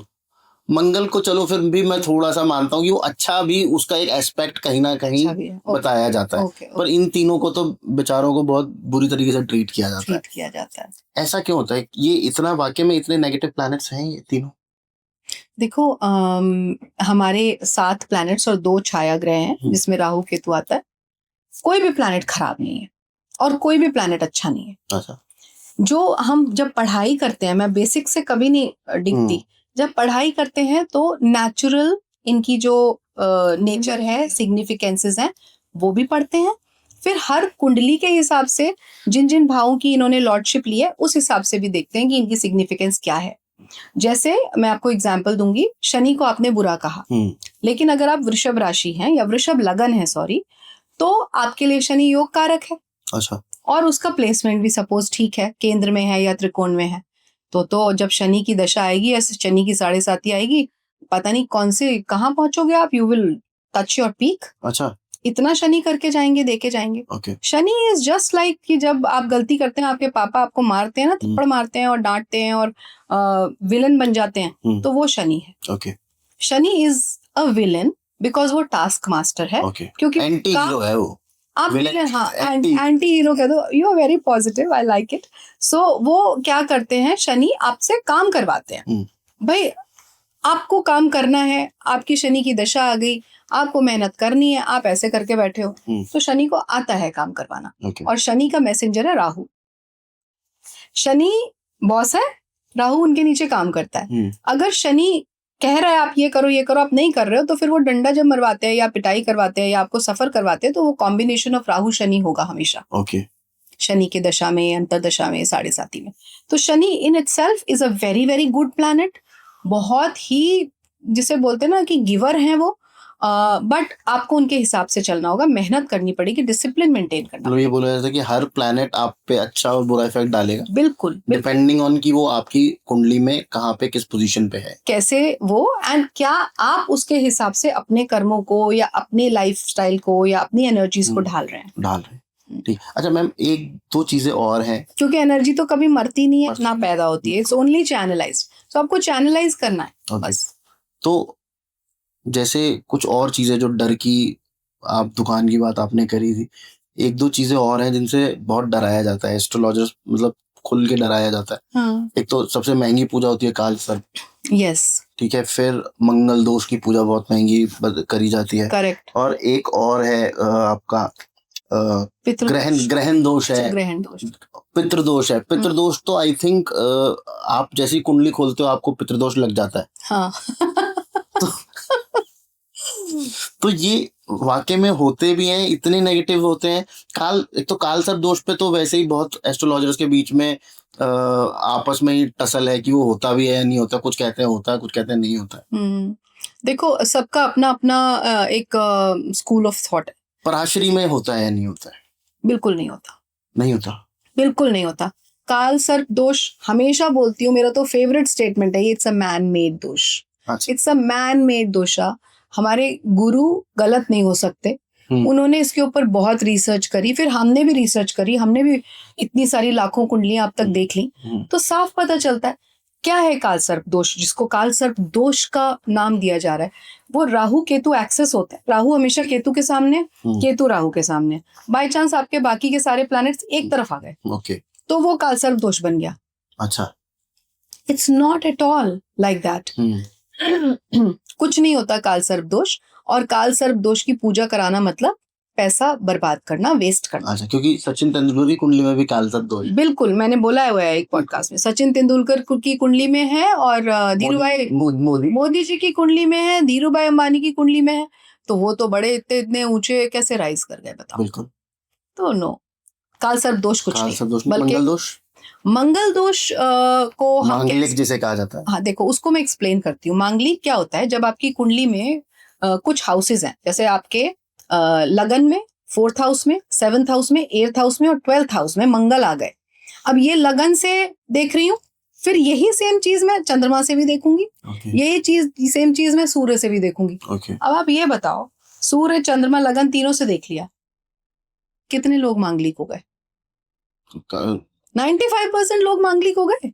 अब 95% जनता मांगलिक है, और मैं बोलूं नहीं तुम तो मांगलिक हो, तुम्हारी तो शादी मांगलिक से ही होगी, वो तो वैसे भी जैसे मैंने कहा 95% जनता तो मिल ही जाएगा मांगलिक।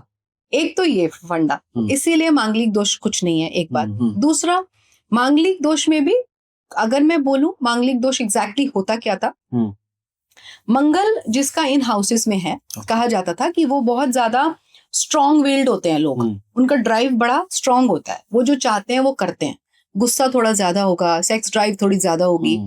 तो जब ये दोष पहले टाइम पे मेल्स में है, सपोज मेल कुंडली में है, तो वो सेक्सुअली ज्यादा एक्टिव है, और फीमेल नहीं है, वीक है, फिजिकली वीक है, कुछ है, जल्दी जल्दी बच्चे पैदा हो रहे हैं, उस प्रोसेस में वो उसका देहांत हो गया, वो नहीं रही, तो बोल दिया अच्छा ये तो मांगलिक था ना, ये मांगलिक नहीं थी। तो इस तरीके से पुराने टाइम पे एक दो जो इस तरीके से देखा गया।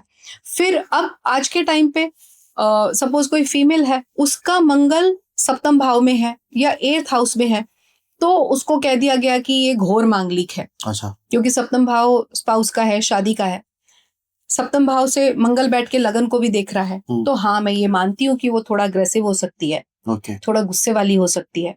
8th हाउस में है तो ये भी हो सकता है ससुराल पक्ष में जाके वो गुस्सा करे। अच्छा। क्योंकि वो ससुराल पक्ष है 8th हाउस, और वहां से बैठ के वो आपके 2nd हाउस ऑफ स्पीच को देख रही है, तो उसकी वाणी हो सकता है बड़ी कटाक्ष हो, मान सकती हूँ।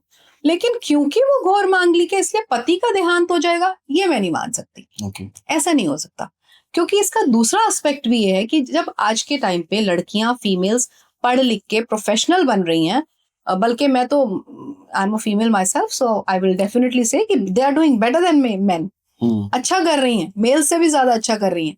तो जब उनके अंदर वो ड्राइव है प्रोफेशनल फील्ड में, otherwise then why will they not use it? तो वो ड्राइव उनकी जो है उसको मंगल सपोर्ट कर रहा है। तो वो तो मंगल दोष अच्छा हो गया ना। फिर क्या ध्यान रखना है, आप जैसे किसी एस्ट्रोलॉजर से मिले या आपको पहले से किसी ने गाइड कर दिया कि बेटा ऐसा हो सकता है, थोड़ा गुस्सा शांत रखना। काम में तुम्हारे बहुत मंगल हेल्प कर रहा है, पर पर्सनल लाइफ, डोमेस्टिक लाइफ में ये हो सकता है।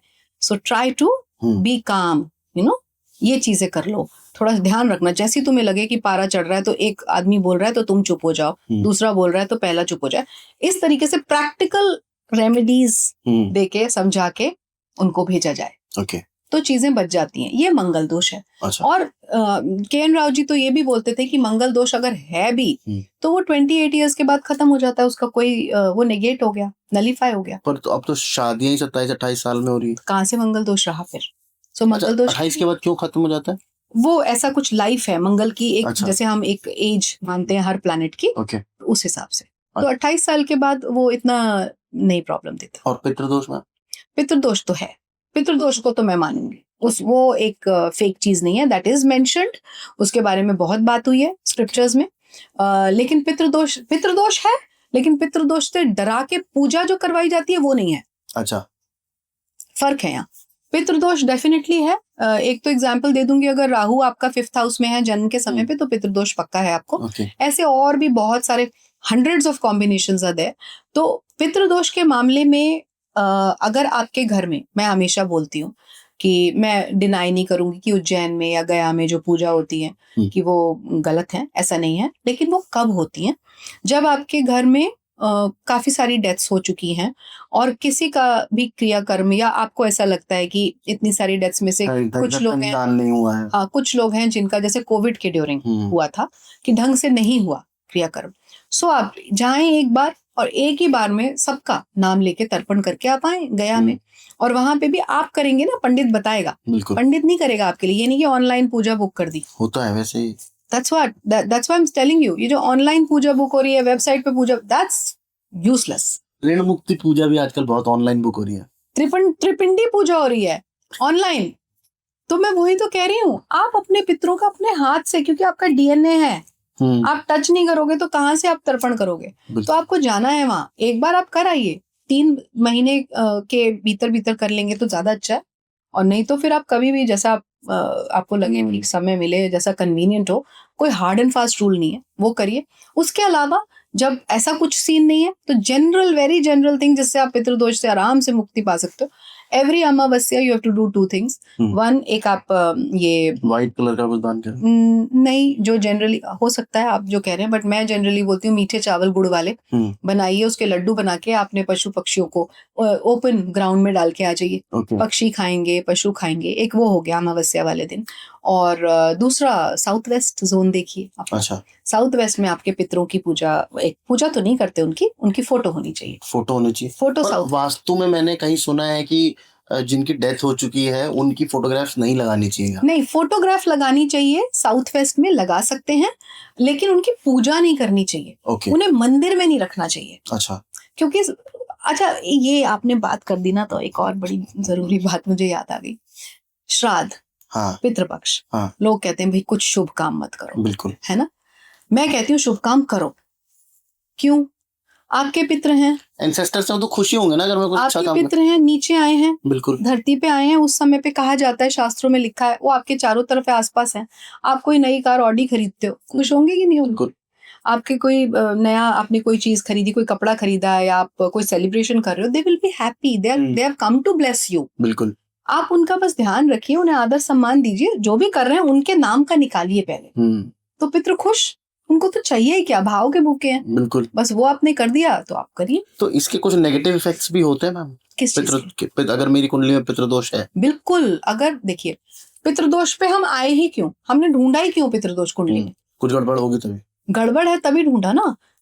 सबसे पहले आपके घर में कुछ भी लॉन्ग टाइम से, बहुत समय से कुछ मंगल कार्य नहीं हो रहा होगा, अच्छा करने की सोचेंगे, वहां पे ही कुछ अड़चन आएगी। ओके। कहते हैं मेल संतति, पुत्र संतति, मेल चाइल्ड बॉर्न नहीं होता। अच्छा। हाँ, मेल चाइल्ड नहीं पैदा होगा, क्योंकि वो हमारी लीनिएज है, तो वो नहीं पैदा हो रहा होगा घर में। फिर उसके बाद में आप और अगर सिर्फ मेल चाइल्ड ही हो रहे तो पितृदोष नहीं होगा। नहीं होगा? नहीं होगा, पक्का नहीं, पक्का नहीं है, और भी कॉम्बिनेशंस होते हैं। अच्छा। आप ज्योतिष को ऐसे नहीं पकड़ सकते एक ही चीज से, क्योंकि बहुत सारे कॉम्बिनेशंस है। अब पितृदोष, मैंने एक एग्जांपल दिया राहु का, क्या पता जुपिटर से भी बन रहा हो। जुपिटर इतना शुभ प्लैनेट है, वो भी पितृदोष देता है, लगाता है वो भी। सो देखिए वहाँ, और एक हेल्थ इश्यूज आ रहे हैं। अच्छा। घर में बिना बात कलेश हो रहा है, कोई ना कोई बीमार रहता है। हाँ, कुछ गड़बड़, बिना बात कलेश हो रहे हैं, बिना बात लड़ाइयाँ हो रही हैं, तो ये सब पितृदोष का एक, और पैसे का नुकसान हो रहा है आपका, मतलब बिजनेस ठप, सब कुछ अच्छा चल रहा था और बिजनेस ठप हो गया, तो वो पितृदोष एक्टिव हो गया। किस वजह से मैम पितृ नाराज हो जाते हैं? बहुत सारी वजहों से हो सकते हैं। रीजन भी क्योंकि जैसे मेरे फादर है, अब उनकी वो नहीं रहे तो ऑब्वियसली वो मेरे पितरों में चले गए, है ना।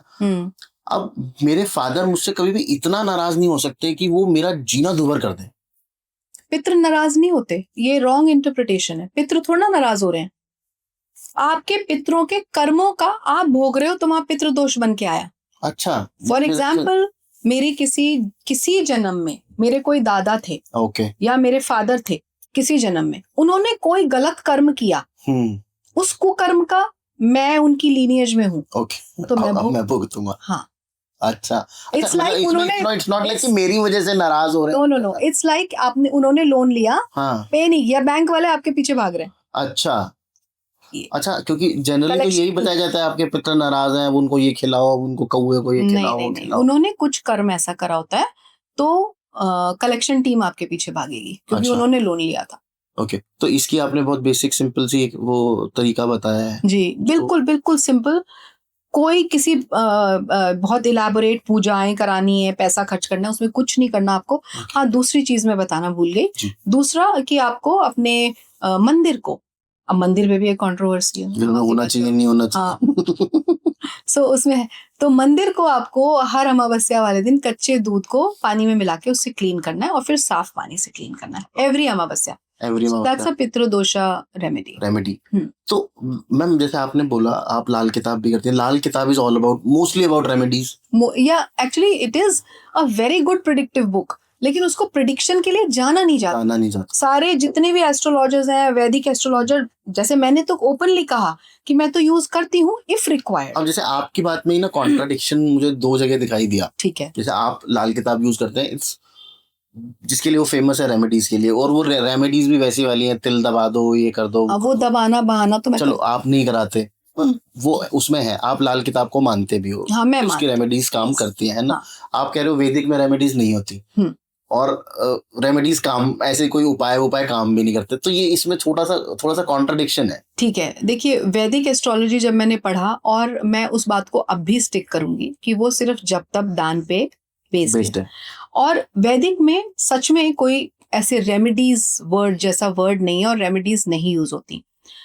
जब हमने ये प्रैक्टिस शुरू करी, और जब हमने देखा बहुत सारे सौयों लाखों कुंडलियां जब आपके सामने आती हैं और लोग दुख में आते हैं, तो कुछ दुख या कुछ केसेस इतने क्रिटिकल थे, जैसे कोई छोटा बच्चा बीमार है, या किसी की जो बेटी है वो यंग है, लेकिन उसको कोई ऐसी बीमारी है, स्पेशली बीमारी की बात करूंगी, हेल्थ इश्यूज जब मैंने देखे, और वो उसमें कोई मदद नहीं हो पा रही। हाँ, वो कष्टों का काटना अपनी जगह है, but as a human and somebody has come to you for help, तो आप हेल्पलेस फील करते हो। So that feeling took me to Lal Kitab. Okay, लाल किताब रेमेडीज के लिए फेमस है, आपको भी पता है, सबको पता है। बट जब मैंने लाल किताब पढ़ी, तो मैंने ये पाया कि वो सिर्फ रेमेडीज नहीं है, वो प्रिडिक्टिव भी है। इनफैक्ट लाल किताब के कुछ कॉम्बिनेशंस इतने अच्छे और इतने बढ़िया प्रिडिक्ट करते हैं कि sometimes you get a clue उनमें से, फिर उनको आप कंफर्म कर सकते हो वैदिक में, क्योंकि सारी occult sciences at the end एक ही चीज है। हाँ, एक ही जगह से निकली हैं, एक ही चीज है, एक ही रिजल्ट देगी। लाल किताब अपने आप में एक बड़ा सिंप्लीफाइड वर्जन है एस्ट्रोलॉजी का। ना इसमें एग्जॉल्टेशन, उच्च है ना नीच है, ना अस्त है ना कुछ है, ना राशियां घूम रही हैं, कुछ नहीं है। 12 हाउसेस हैं, और 12 हाउसेस में प्लैनेट्स प्लेस्ड हैं, और बस उनकी प्लेसमेंट से आप बता देते हो कि आपका जुपिटर 6th में है तो ये है, राहु यहाँ है तो ये है, सूर्य यहाँ है तो ये है, ऐसे। सो लाल किताब का प्रिडिक्टिव पार्ट तो मुझे अच्छा लगा ही, लेकिन वहां से जो मुझे मिला एक ray of hope for health issues. Lal Kitab की रेमेडीज सिर्फ हेल्थ इश्यूज के लिए, और only in a very very critical case I recommend, I do recommend, and for health issues I have seen them working very well, काम करती हैं। तो यहाँ पे बोल सकते हैं पराशर जी एक थोड़ी सी ट्रिक मिस कर गए। हो सकता है, इसको ऐसे ना बोल के हम ऐसे बोल सकते हैं कि उन्होंने सब कुछ कवर करा, लेकिन ये वाला पार्ट नहीं कवर करा। और प्लस ये सिंप्लीफाइड वर्जन है, और रूपचंद जोशी जी के लिए कहा जाता है कि बड़ी रूहानी बुक है। उनको ऐसा बोला जाता है कि उनसे रूहों ने लिखवाई थी। अच्छा। सो उनके पास कोई डिवाइन सिद्धि थी, उन्हें भी नहीं पता उनका पेन क्या लिख रहा है, इस तरीके से कहा गया। Although it's not very old, लेकिन just 600 years old. Yes, but Lal Kitab को बार बार आप पढ़ेंगे तो उसमें से हमेशा कुछ ना कुछ निकल के आएगा। कुछ ना कुछ नया मैं decode करना एंटी पड़ता है। हाँ मैं एंटी लाल किताब वालों से ये कह रही हूँ कि उसको अच्छी तरीके से पढ़ें। अच्छा, लाल किताब हर कोई पढ़ भी नहीं सकता, हाँ, उसकी वो बहुत कोडेड लैंग्वेज में लिखी हुई है। वो बड़ी छंदों में और कविता की भाषा में है, तो उसका लिटरल मीनिंग अगर कोई लेने जाएगा तो वो तो सोचेगा क्या ही लिखा है यहाँ, हाँ, क्योंकि लिटरल मीनिंग बहुत उसका वियर्ड है, बहुत अजीब ढंग से लिखा हुआ है, आपको शायद बुरा भी लगे, ऑफेंसिव लग सकता है, हाँ, लेकिन उसको रीड बिटवीन द लाइंस अगर करेंगे तो आप उसका सही मतलब समझ पाएंगे। ओके, तो it's a very very good book. And अगर आप माँ भवानी की या हनुमान जी की पूजा करते हैं, आराधना करते हैं, तभी लाल किताब आपके पास आएगी, अच्छा। नहीं तो आप लाल किताब नहीं पढ़ सकते। लाल किताब में एक रेमेडी है मैम, जिसमें मंदिर जाने से मना किया जाता है, उस पे आप अग्री करते हो? हाँ बिल्कुल, उसको मैंने देखा है, मतलब ये चीज को मैं अग्री करती हूँ। मंदिर जाने को मना करा गया है, वो तो एक ही कॉम्बिनेशन है। हाँ, एक ही कॉम्बिनेशन में किया जाता है, पर ये भी एक ऑप्शन उसमें है, हाँ, उसमें ऐसा मेंशन्ड है। मेंशन्ड है। And few placements of Jupiter, जैसे 4th हाउस जुपिटर प्लेस्ड है, 5th हाउस जुपिटर प्लेस्ड है, या 7th हाउस जुपिटर प्लेस्ड है, उनको पूजा करने से मना करा गया है। 4th हाउस 5th हाउस वालों को तो यहाँ तक बिल्कुल ऑपोजिट बिल्कुल वैदिक बात करी जाती है। बिल्कुल ऑपोजिट वैदिक बात करी जा रही है, और इसीलिए वो कंट्रोवर्शियल बुक है, इसीलिए इसलिए कंट्रोवर्शियल। कहा जाता है राक्षसों ने लिखी है, ऐसा कुछ बोला जाता है। रावण ने लिखी है, रावण। ऐसा बोला जाता है, and it's a controversial book. मैं इसीलिए बोलती हूँ कि जिसको लाल किताब समझ नहीं आ रही ना, वो उसे बार बार पढ़े, क्योंकि लाल किताब इतना कंट्रोवर्शियल मुझे लगा नहीं। जब मैंने उसे पढ़ा, मुझे कंट्रोवर्सी इतनी लगी नहीं उसमें। ओके, बस ये है कि उसकी भाषा को आप कैसे समझते हो। अगर उसकी भाषा को आप अपने लिटरल सेंस में ले जाओगे, देन इट इज। तो पर आपकी सेंसिबिलिटी को वो चीज सही लगी कि मंदिर जाने से मना किया जा रहा है, रीजन बीइंग क्योंकि आपका एक बहुत लंबा वैदिक एस्ट्रोलॉजी का नहीं, मुझे ऑनेस्टली जर्नी है। I will be very Frank, मुझे वो चीज कहीं पे मैं डाइजेस्ट करने में मुझे आज भी परेशानी होती है। होती है। वो होती है परेशानी। Okay, yes, I accept. Okay, तो बट उसकी रेमेडीज काम करती है हेल्थ के लिए, यस। हेल्थ के लिए, एंड बहाने और दबाने वाली नहीं। बहाने और दबाने वाली नहीं। उसका कुछ रीजन है बहाने? उसमें भी दान आता है, हाँ, इसीलिए मैं उसको कहीं ना कहीं फॉलो भी करती हूँ। ओके, क्योंकि जो दान वाला पार्ट है वैदिक का, वो दान वाला पार्ट लाल किताब से आप उठा लो। You have to filter things अपने हिसाब से, जो आप लाइक कि सब कुछ ही ले हाँ, अपने सब आप कुछ- को भी देखना पड़ेगा कौन सा सही है कौन। एक वो चीज है। दूसरा, आपकी आत्मा क्या गवाही दे रही है। मुझे शायद वो दबाना बहाना नहीं समझ में आया, लोगों को आता है, हो भी सकता है वो वर्क करता हो, आई कांट कॉमेंट, लेकिन मैं नहीं करती वो। मैं वो दान वाला पोर्शन, जो डोनेशन वाला पोर्शन है, वो जरूर करवाती हूँ। या इस चीज का आप पेड़ लगा लीजिए, वो बहुत एक्चुअली लाल किताब में क्या है ना, वो संस्कारों से और रिश्तों से बहुत जुड़ी हुई है। अगर मैं आपको ये बोलूं कि लाल किताब की रेमेडी ये है कि सुबह उठ के आपने अपने मम्मी पापा के पैर छूने हैं, so will you call it a remedy? नहीं, वो तो मतलब एक तरीके से रोजाना रोजमर्रा की जीवन का तरीका हो गया। एग्जैक्टली। तो वो जो बहाना और दबाना वाला मैंने पार्ट क्यों छोड़ा, क्योंकि वो मुझे समझ नहीं आया। I could not connect with that. लेकिन जो ये वाला पार्ट है कि आपको अपनी घर की बेटियों को खुश रखना है, आपके अपने मम्मी पापा से अगर अच्छे बनती है और उनके चरण स्पर्श सुबह करते हो तो आपका सूर्य और चंद्रमा अच्छा होगा, वैदिक वाली बात ही होगी। तो वो वहां वो कनेक्ट मैं महसूस कर पाई। जहां मैं महसूस कर पाई वो मैंने किया, और वो मैं फॉलो करती हूँ, एंड इट वर्क्स। और वो हार्मलेस है, सबसे बड़ी बात। अच्छा, बाकी दबाने वबाने और बहाने वाले में कुछ हार्म भी हो सकता है? मुझे नहीं पता, मतलब मेरी आत्मा ने गवाही नहीं दी, maybe, I don't no.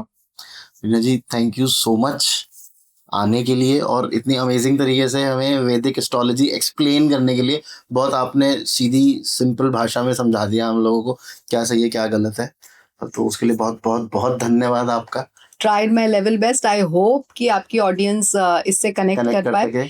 एक छोटी सी बात बस मैं जरूर बोलूंगी, जो मैं पूरे पॉडकास्ट में बोल रही थी। मैं रिक्वेस्ट करूंगी उन लोगों से जो ज्योतिष को मानते हैं या फॉलो करते हैं, एज अ प्रोफेशन लेते हैं, please stick to ethics, stick to basics, and do good karmas, क्योंकि सारा कर्मों का लेखा जोखा है, मेरा या आपका जो भी है। एवरीथिंग विल बैकफायर अगर हम गलत करते हैं, और खासकर बीइंग एन एस्ट्रोलॉजर आपको तो पता है उस चीज के बारे में ज्यादा। एग्जैक्टली। हम कर्मों की ही बातों को प्रीच कर रहे हैं, then we need to check our own karmas, watch our own karmas, and try to strike the balance with the universe by keeping in check our own karmas. पर वैसे आप जैसे जैसे एस्ट्रोलॉजर होते हैं, ये दूसरे लोगों के कर्मों में छेड़छाड़ करते हैं, तो उससे आप लोगों को कुछ बैड इफेक्ट्स वगैरह होते हैं? ये आएगा पॉडकास्ट में? हाँ। नहीं, देखो, मैं बहुत फ्रैंकली, एंड के बाद का मैंने एक सवाल आपसे अब बाद में आप उसको ले लीजिएगा, मैं बहुत फ्रैंकली आपको बताती हूँ, this is the main reason why I don't meet in person. अच्छा I only take video and audio consultations because I believe in energy transfer. Okay And a person who's coming to me, obviously वो negative frame of mind से आया है, उसके साथ कुछ बहुत गलत हो रहा है इसलिए आया है, तो वो जो नेगेटिविटी है मुझे नहीं चाहिए. मुझे तो उस जगह, उस पेडेस्टल पे खड़ा होना है जहां मैं उसकी मदद कर पाऊं. Okay that is the reason why I don't meet in person. And yes, कभी कभी ऐसी भी कॉल्स आती हैं जिनमें बहुत ट्रैजिक चीजें मैंने सुनी या डील करी, हैंडल करी. तो yes, we do cleanse meditation से, एंड मेडिटेट करते हैं, ब्रीदिंग करते हैं. मेडिटेशन मेरा तो बहुत ही सिंपल है, लोग हंसेंगे भी. I do meditation which I have only invented, that's called झूला मेडिटेशन. अच्छा आप झूले पे बैठ जाते हैं? आई जस्ट, मेरा एक जो पूरे थकान कॉल्स के बाद जो दिन है, मैं अपने झूले में बैठती हूँ शाम को, विद या तो गर्म पानी का कप या कुछ भी, या कुछ भी नहीं, गैजेट पता नहीं कहाँ पड़ा है phone, and then I just कुछ नहीं करती, मैं आंख बंद करती हूँ और हल्का हल्का झूला स्वे करता है. और मेरा क्योंकि चर नक्षत्र है, ओके मूवमेंट, बहुत ज्यादा मूवमेंट है और इतना ऐसा काम है कि दिमाग चलता है खटखट खटखट. सो उसको शट करने के लिए मैंने देखा है, मेरा कहीं भी नहीं होता था. मैं मेडिटेट कर रही हूँ, मैं ओपनली कह रही हूँ, मैं ध्यान नहीं लगा पाती थी, लगता ही नहीं था ध्यान, थॉट्स आई जा रहे हैं. बट यहाँ पे मैंने ऐसे करके एक बार बाई चांस हुआ ये ओके कि मैं ऐसे बैठी शाम को, एंड आई फेल्ट कि जीरो हो गया, ओके शून्य, कुछ नहीं आ रहा. 2-3-5 मिनट बाद, and I felt so good and relaxed. So वो I invented and I named it. Okay so thank you so much ma'am for coming on the podcast and sharing your thoughts on the topic. और hopefully हमारे viewers को ये अच्छा लगेगा और आप लोगों को समझ में आएगा कि वैदिक एस्ट्रोलॉजी क्या है, कैसे यूज़ होती है, कैसे सही से यूज़ होती है. ये ज़्यादा इम्पॉर्टेंट है, कैसे सही से यूज़ होती है. तो अगर आप ये वीडियो देखें और आपको अच्छा लगे तो प्लीज़ चैनल को सब्सक्राइब ज़रूर कर दीजिएगा. चैनल को सब्सक्राइब करने के लिए एक वीडियो के राइट हैंड साइड पे एक लाल कलर का बटन होता है, उसके ऊपर वाइट कलर से सब्सक्राइब लिखा हुआ होता है, दबा दिया कीजिए. 93% लोग वीडियो देखते हैं लेकिन उस बटन को दबाना भूल जाते हैं. उसके पैसे नहीं लगते हैं और ना ही कोई हम आपकी क्रेडिट कार्ड डिटेल्स मांगते हैं उसके लिए. ठीक है, और कमेंट करिए कि मैम आपने ये बात बिल्कुल गलत बोली. अगर आपको लगे कि हमने कुछ गलत बोला है तो ऑब्वियसली आप कमेंट कीजिए कि ये आपने बिल्कुल गलत बोला. और आपके पास अगर कुछ ऐसा उसके अगेंस्ट में कुछ ऐसी नॉलेज रीना जी से ज़्यादा है तो वो भी शेयर कर दीजिएगा. तो मैं उनके साथ फिर बाद में बात करूंगा कि मैम हमें कुछ ऐसा कुछ एक चीज़ मिली है जो आपकी बात के अगेंस्ट बात करती है. और अगर आपको लगे कि हमने सही बात करी तो ऑब्वियसली फिर थोड़ा सा प्रेज करके एक कमेंट कर दीजिए कि नहीं आपने जो बोला सही बोला है और मैंने ऐसा किया था, मेरे साथ ऐसा अच्छा हुआ है. वीडियो को शेयर ज़रूर कीजिए, ये नॉलेज शेयर करना बहुत ज़रूरी है सो दैट ये और लोगों तक पहुँचे और हमारा वीडियो वायरल हो जाएगा. दोनों काम एक साथ हो जाएंगे. बाकी देखते रहो Tarun Sharma show. Stay safe, stay healthy and Jai Shri Ram.